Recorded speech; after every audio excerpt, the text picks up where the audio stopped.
காவேரி ரொம்ப டென்ஷனாக உட்காந்துடுறாங்க. அவங்களால தாங்கிக்கவே முடியல. நடந்த விஷயத்துலேருந்து அவங்களால மீளவே முடியல. அவங்களுக்கு ஒரே குழப்பமா இருக்குது. நடந்த விஷயம் ஒவ்வொன்றும் அவங்களுக்கு ஞாபகம் வந்துக்கிட்டே இருக்குது. அவங்க வாழ்க்கையில் நடந்த ஒவ்வொரு விஷயமும் விஜய் சந்திச்சது அதுக்கு எல்லா அப்படி ஒன்று ஒன்றா ஞாபகம் வந்துடுது.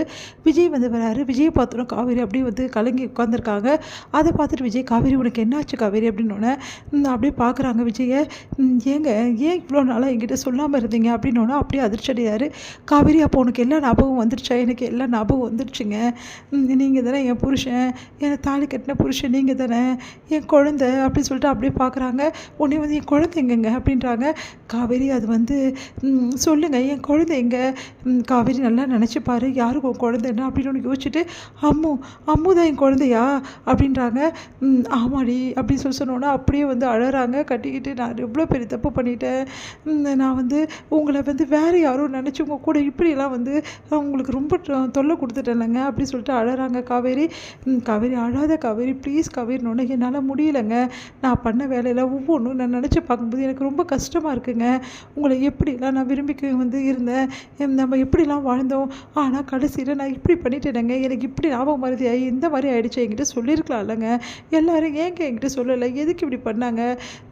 என்னால் முடியலைங்க. நான் பண்ண விஷயத்தை என்னால் தாங்கிக்க முடியலன்னு சொல்லிட்டு பயங்கரமாக கதறி அழற காவேரி ஒரு கட்டத்தில் மயக்கடிச்சு அப்படியே விழுந்துடுறாங்க. காவேரி அப்படி சொல்லிட்டு அதிர்ச்சி அடைகிறாரு. விஜய் ஹாஸ்பிட்டலில் காவேரி சேர்க்குறாரு. அப்போ கண்ணை திறந்து காவேரி பார்க்குறாங்க, விஜய் பார்க்குறாங்க. உடனே விஜய் அப்படின்னோடனே அப்படியே கட்டிட்டு அழறாங்க. உடனே அங்கே இருக்கிறவங்க எல்லாருமே வந்துடுறாங்க. அவங்க அம்மா, தங்கச்சிங்க, அக்கா எல்லாருமே வராங்க. காவேரி உனக்கு என்னடி ஆச்சு அப்படின்னோடனே, நீங்கள் உங்கள் எல்லோரும் பேசாதீங்க, உங்கள் யாருக்கிட்டே நான் பேச தயாராக இல்லை. ஏன் என்கிட்ட சொல்லலை? என் புருஷனும் என் பொண்ணும் தானே, ஏன் சொல்லலை நீங்களாம் அப்படின்னோடனே, அது நீ டாக்டர் தாண்டி சொல்ல வேணாம் சொன்னார், நான் என்னடி பண்ணுறது அப்படின்னு சாரதா சொல்கிறாங்க. போமா இப்படி பண்ணிட்டு ஏம்மா, நான் வேற ஒருத்தர் கல்யாணம் பண்ணிக்க கூட போயிட்டேன்மா, அப்போ கூட என்கிட்ட சொல்லலாம்மா, அப்போவும் ஏம்மா என்கிட்ட சொல்லலை? ஏம்மா என் புருஷனும் என் குழந்தையும் ஏம்மா சொல்லலை அப்படி சொல்லிட்டு அப்படியே கேட்குறாங்க. மன்னிச்சிடி அம்மாவை அப்படின்னு சொல்லிட்டு சாரதா சொல்கிறாங்க. எல்லாரும் அக்கா உனக்கு ஏதாவது ஆகிடும் தாக்கா பயந்தோம் அப்படி சொல்லிட்டு சொல்லிட்டு இருக்காங்க. உங்கள் தங்கச்சிங்கெல்லாம் சரிடி உனக்கு எல்லாம் ஞாபகம் வந்துச்சு இல்லை, எந்த பிரச்சனை, எனக்கு எந்த பிரச்சனையும் நான் நல்லா தான் இருக்கேன், டாக்டர் க்யூர் ஆகிடுச்சிங்க, எந்த ப்ராப்ளம் இல்லை அப்படின்றாங்க. எல்லோரும் பார்த்தோன்னா காவேரியோட கண்கள் யாரையோ தேடுது. யாரை தேடுறா அப்படின்னோடனே, அம்மா என் குழந்தைம்மா அப்படின்னா, அம்மு அடி, அம்மு வீட்டில் இருக்காடி, அவளை கூட்டிகிட்டு வரலடி ஹாஸ்பிட்டலில் அப்படின்னோடனே, ஏம்மா என் பிள்ளைய கூட்டிகிட்டு வரல அப்படின்னோடனே, சரிடி இப்போ கொஞ்ச நேரத்தில் பார்க்க தானே போகிறோம், இல்லைம்மா நான் உடனே என் அம்மாவை பார்க்கணும், என் குழந்தைய பார்க்கணும் அப்படின்னு சொல்லிட்டு காவேரி எழுந்துக்க பார்க்குறாங்க. காவேரி கையில் டிப்ஸ் எல்லாம் ஏற்றிருக்காங்க, ஏன் காவேரி இப்படிலாம் பண்ணுற அப்படின்றாரு விஜய். இல்லைங்க நம்ம பிள்ளைய பார்க்கணுங்க, அவள் எவ்வளோ நல்லா தவிச்சிருப்பா அம்மா அம்மான்னு சொல்லிட்டு என் பின்னாடியே வந்திருப்பா, நான் தான் இப்படி பண்ணிட்டேனேங்க, அவளுக்கு நல்லாவே தெரியும் காவேரி நீ தான் அம்மான்னு சொல்லிட்டு, நீ கவலைப்படாத, அவள் எதுவுமே ஒன்று சொல்ல மாட்டாள். இல்லைங்க என் பிள்ளைக்கிட்ட நான் மன்னிப்பு கேட்கணும் அப்படின்னு சொல்லிட்டு காவேரி எழுந்துக்கிறாங்க. சரி சரி போகலாம் இரு அவசரப்படாது அப்படி சொல்லிட்டு, இப்போவே பார்க்கணும் என் குழந்தைய, சரி நான் கூட்டிகிட்டு போகிறேன் அப்படின்னு சொல்லிட்டு விஜய் சொல்கிறாரு. அடுத்து எல்லாருமே போகிறாங்க. அங்கே குழந்தை இருக்கா.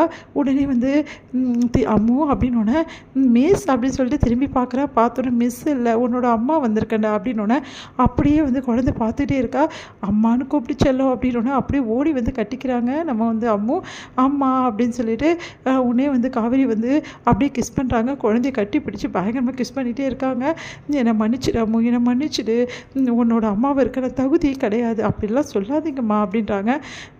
பாரு உனக்கு முன்னாடியே தெரியும்ல, ஏன்டா சொல்ல என்கிட்ட சொல்லலைன்னொன்னே, உங்களுக்கு ஏதோ ஆகிடுமோ நான் ரொம்ப பயந்துட்டேம்மா, அதனால தான் உங்ககிட்ட சொல்லலை அப்படின்னோடனே அப்படியே வாரி அணைச்சி கிஸ் பண்ணுறாங்க. இதை பார்த்த விஜயும் மற்றவங்களும் அப்படியே பார்த்துட்டே இருக்காங்க மனசு கஷ்டத்தோடு. இங்கே விஜய் அப்படியே ஆனந்த கண்ணீரோடு பார்த்துட்டே இருக்காரு. இந்த உடனே வாங்குங்க அப்படின்னோடனே விஜய் ஓடி பொண்டாட்டியும் பிள்ளையும் அப்படியே கட்டிக்கிறாரு. 3 பேரும் சந்தோஷமாக கட்டிக்கிட்டு அப்படியே இருக்காங்க. இதையெல்லாம் பார்த்துட்டு எல்லாருமே அப்படியே பூரிச்சு போகிறாங்க. இதுக்கு தானே நான் ஆசைப்பட்டேன், குழந்தையோடையும் புருஷனோடையும் என் பொண்ணு வாழணும்னு ஆசைப்பட்டேனே, அவள் சேர்ந்துட்டா, அவள் நல்லபடி வாழ்வா, எனக்கு அது நம்பிக்கை இருக்குது, எனக்கு சந்தோஷமாக இப்போ தான் இருக்குதுன்னு சொல்லிட்டு சாரதா கண்கலங்கிறாங்கம்மா. அழாதம்மா, அதான் அக்கா அவன் புருஷனோட சேர்ந்துட்டால அப்படின்னு சொல்லிட்டு எவனோ சொல்கிறாங்க. உடனே அழாதம்மா, காவேரியோட வாழ்க்கை இதுக்கப்புறம் நல்லா இருக்குமா அப்படின்றாங்க. தாத்தா ரொம்ப சந்தோஷப்படுறாரு. அவ்வளோ சந்தோஷமாக இருக்குது காவேரிம்மா, மறுபடியும் நீ பழைய நிலைமைக்கு வந்துட்டு இது போதும் அப்படின்னு சொல்லிட்டு தாத்தா சொன்னார். தாத்தா கிட்ட ஆசீர்வாதம் வாங்குறாங்க காவேரி.